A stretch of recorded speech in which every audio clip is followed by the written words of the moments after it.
Worldwide in 2020, around 1 in 10 children aged 5 to 17 years old worked for a significant number of hours per week. And while this is down from 18% in 2009, child labor remains a global problem. In 1992, when it was found that Walmart was selling clothes made by teenagers in Bangladesh working 80-hour weeks at 14 cents per hour, public outcry led Congress to consider legislation imposing trade barriers on these products. Even though it didn't pass, Walmart stopped buying clothes from that manufacturer. Economists who continued to follow the situation long after the headlines faded away found that more than 30,000 children were dismissed from these sweatshops, which would be a great victory for the world, except that the children didn't go to school or remain home with their families. Instead, they were forced to find work in lower-paying jobs with worse conditions. This inhumane treatment, a form of slavery, is not uncommon around the world, and it's estimated that around 40 million people are trapped in some form of slavery today. Frankly, this sort of immoral and reprehensible economic activity is something we don't want to compete with. It's something we want to do away with. And so trade restrictions are often proposed as a tool for bringing about that change. And while economic sanctions like this have occasionally worked as a means of getting hostile governments to the negotiating table, it is important to remember that the people paying the largest price for these policies are the very people they are meant to help. So it's best not to keep them in place very long unless we intend to do something that will genuinely and substantially improve their lives.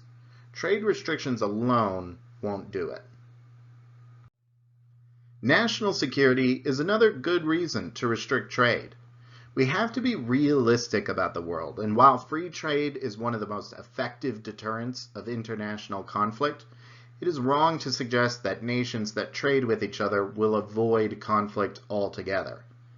Industries which are critical to our national defense are worth protecting because if we rely on other nations to produce what we need for defense, we risk losing our defense if we wind up in some sort of conflict with those nations. This doesn't just have to be the production of military equipment. It is wise policy to have a strong vaccine industry in the event of a global health crisis, where scarcity may leave everyone unwilling to share what they have. Thankfully, we saw only mild bickering between nations over the vaccine for COVID-19, but certainly if you have to choose, you would want to be in the position of the United States, which produced more vaccines than we needed. Of course, as with all things political, people go funny in the head when it comes to national defense. And since the US gives the president a great deal of unilateral authority on the matter, it is often invoked as the reason for trade restrictions, which, in truth, have little to do with the national defense.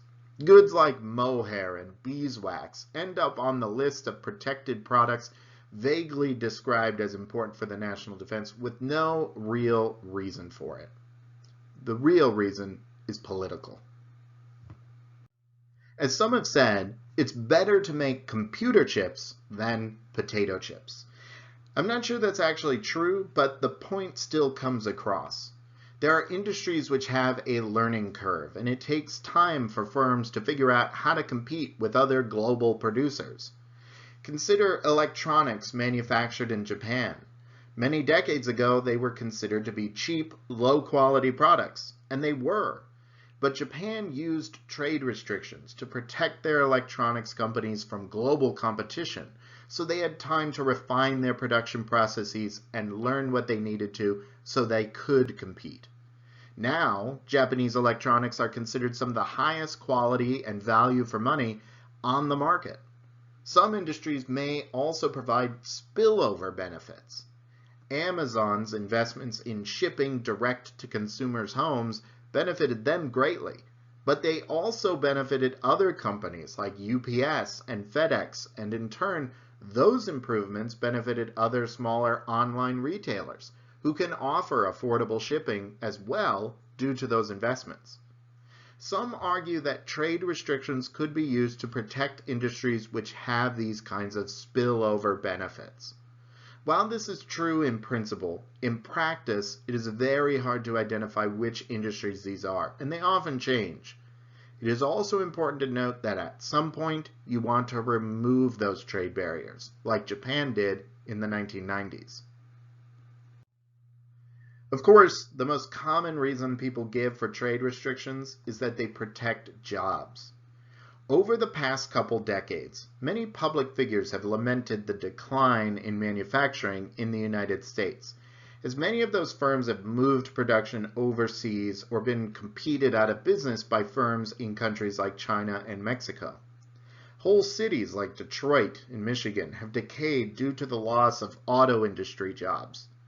There's no doubt that trade restrictions on automobiles would help the U.S. auto industry and would boost employment at U.S. car companies.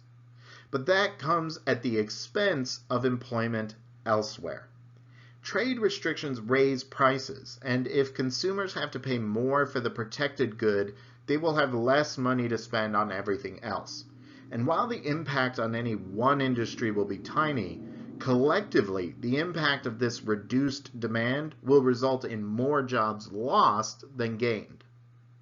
Nevertheless, it's easy for the stuffed shirt economists to sit here and say, well, actually, trade restrictions mean fewer jobs, not more. But that is no consolation for the factory worker who gets laid off when corporate decides to move the plant to Southeast Asia, where they can hire workers at a fraction of their wage.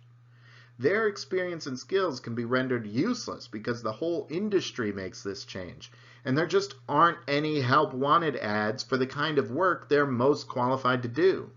People end up having to retool, learn new skills, move to a new location, and inevitably take jobs with lower pay than their old one. That is bad, unequivocally bad. This sort of disruption in the economy can leave many people worse off, in defiance of the mathematics of mutually beneficial trade. Trade restrictions can be a temporary part of policies aimed at easing the transition and ensuring that trade does, in fact, leave everyone better off.